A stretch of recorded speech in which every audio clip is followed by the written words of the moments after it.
జగదభిరామ రఘుకుల సోమ చరణము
పౌర్ణమి పురస్కరించుకుని ఈనాడు మహాపర్వదినమండి.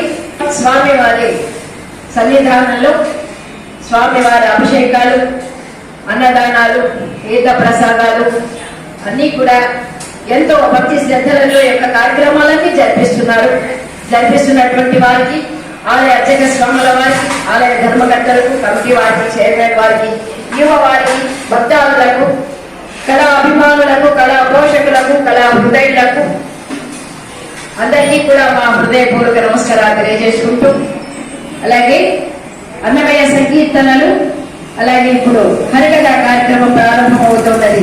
ఈ యొక్క హరికథ కార్యక్రమాన్ని కూడా ఈ రెండు కార్యక్రమాలకి సహకార వాద్యాలు అందిస్తున్నటువంటి మా వాద్య కళాకారులు, గౌరవనీయులైనటువంటి వైలెన్ పై సహకరిస్తున్నటువంటి వారు జగన్నారాయణ గారు ఎంతో అద్భుతంగా చక్కగా వైలెన్ పై సహకరిస్తున్నారు. వారికి నా హృదయపూర్వక నమస్కారాలు తెలియజేసుకుంటున్నాను.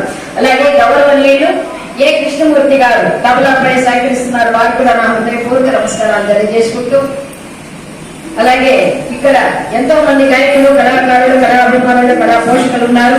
పెద్ద పెద్ద వాళ్ళు, పూజలు, గౌరవనీయులైనటువంటి వారందరికీ కూడా పేరు పేరుగా నా యొక్క ధన్యవాదములు తెలియజేసుకుంటున్నాను. అలాగే ఈనాటి సత్కథ శ్రీమద్ రామాయణంలోని సీతారామ కళ్యాణం అనే కథను చెప్పమన్నారు పెద్దలు. అలాగే గౌరవనీయులు, చక్కటి గాత్ర కళాకారులు, పెద్దలు, గౌరవనీయులు, పూజ్యులు అయినటువంటి మునయ్య గారు, వారు కూడా మంచి చక్కటి కళాకారులు, గాత్ర కళాకారులు. వారికి కూడా వారి పాదాలకు నా హృదయపూర్వక నమస్కారాలు తెలియజేసుకుంటున్నాను. అలాగే పుల్లమ్మ గారు సోదరుడు, ఆమె కూడా మంచి చక్కటి గాయకురాలు. వారు కూడా ఇక్కడికి రావడం మా అదృష్టంగా భావిస్తున్నాం. వారికి కూడా నా హృదయపూర్వక నమస్కారాలు తెలియజేసుకుంటూ, అలాగే గౌరవనీయులైనటువంటి అరుణ కుమార్ సార్ గారు కూడా మా హృదయపూర్వక నమస్కారాలు మరి. అలాగే పేరు పేరున అందరికీ కూడా ధన్యవాదాలు తెలియజేసుకుంటూ ప్రారంభం చేస్తున్నానండి.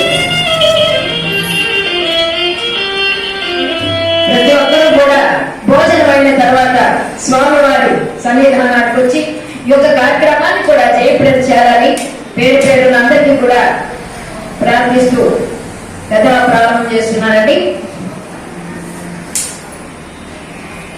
జానకి రామ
దశరథ మహారాజు అయోధ్యాపురాన్ని రాజధానిగా చేసుకుని అంగరంగ వైభవంగా రాజ్యపాలన గావిస్తున్నాడండి. అయితే ఆనాటి ఆచరణ ప్రకారం ఆ దశరథ మహారాజుకు ఎందరో రాణులు కలరట. కానీ వారిలో బాగా పేరుగాంచిన వారు 3 రాణులు మాత్రమే. వారెవరండి అంటే ఆ మహారాజునకు 3 రాణులుగానే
ఈ మూడు భార్యలు కూడా సంతాన భాగ్యం లేదండి దశరథుల వారికి.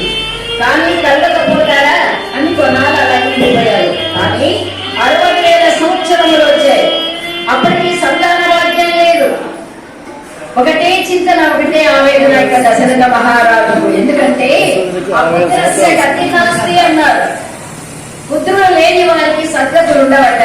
అందుచేత అది తలచుకుని తనతో సమానమైనటువంటి మహారాజులందరూ కూడా వారి వారి కుమారులకు పట్టాభిషిక్తులను గావించి ఈ రాజ్య పాలన నుండి విశ్రాంతి తీసుకుంటున్నారు. నేను కూడా అలా చేద్దామంటే మాకు సంతాన భాగ్యం లేదు. ఎలా? మా రఘువంశము మహాముఖుల చేత పునీతం అనేటువంటి మా రఘువంశము నాతోనే ఇక్కడ అంతరించిపోతుందా కదా అన్న బాధ ఆయన వేధిస్తున్నదట. ఒకటే చింతన, ఒకటే ఆవేదన దశరథ మహారాజుకు. ఇక లాభం లేదనుకొని గురుగారైన వశిష్ఠుల వారిని రావించాడు. అంతేకాదండి, నారాయణ దాసు గారు చెప్పినట్టుగా నిరుపేదలకు కుక్కమునికి సంతానము, కోటీశ్వరానికి గొడవిడము, ముష్టాన్నమాలో జహీలునకు తినగల వారికి తిండి లేదు, తినగల వారికి తిండి లేదు.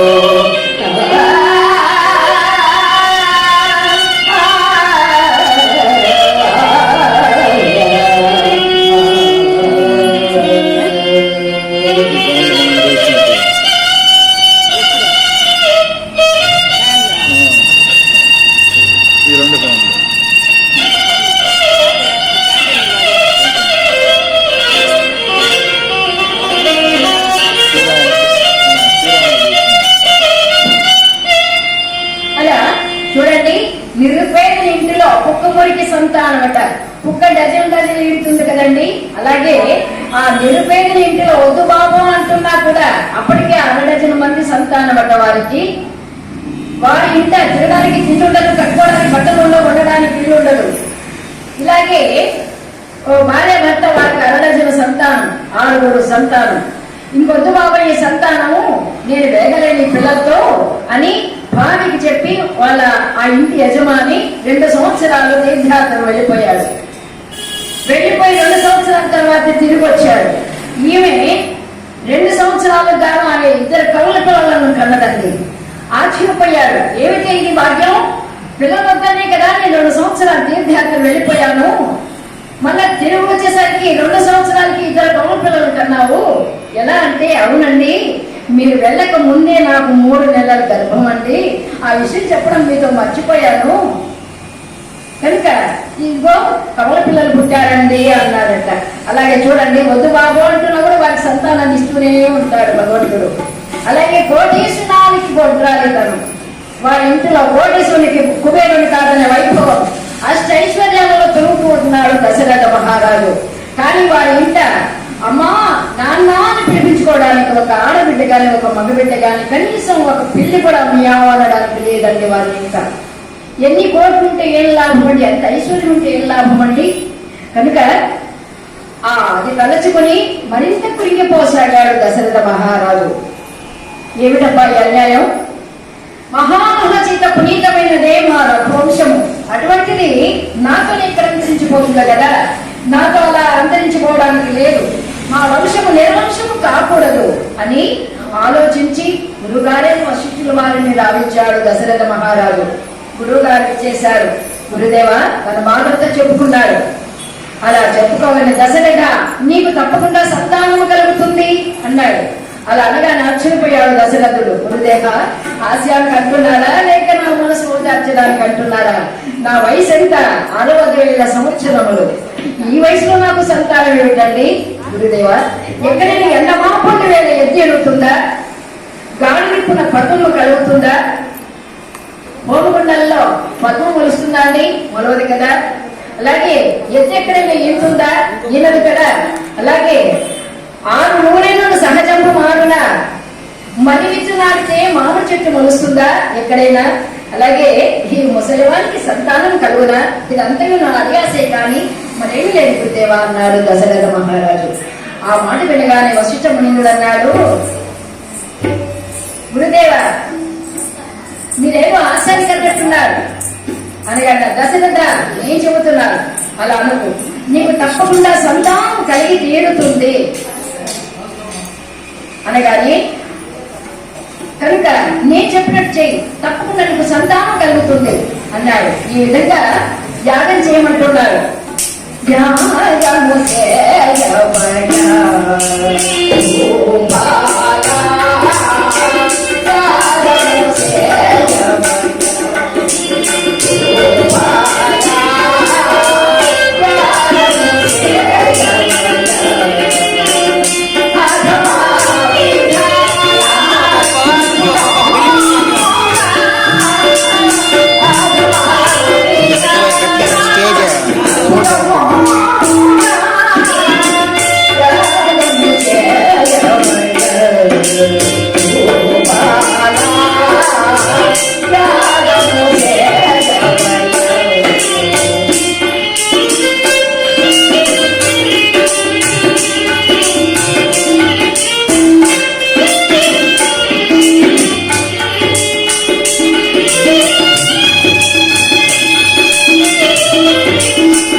అశ్వమేధయాగం కాస్త పూర్తి చేయి, తరువాత పుత్ర సంతానం కలుగు.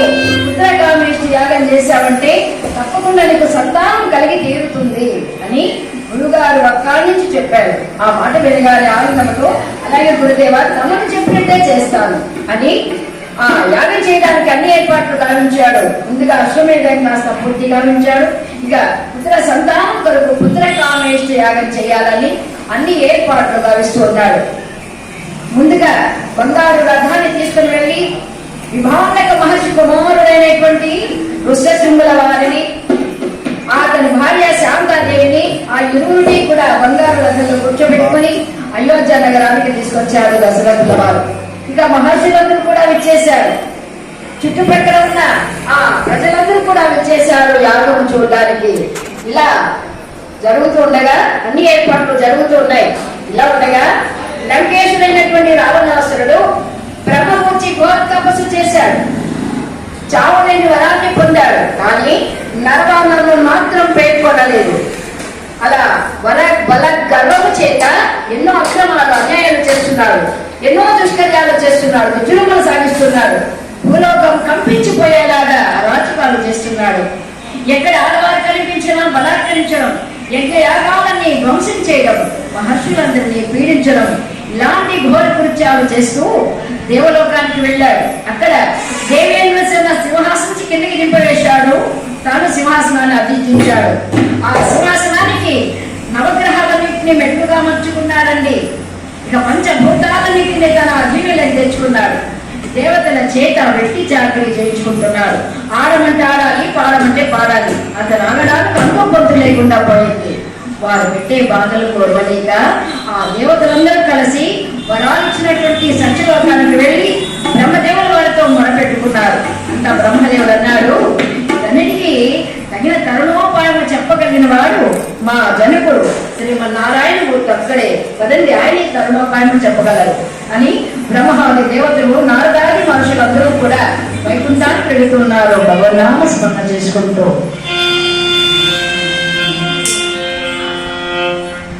జగదభిరామ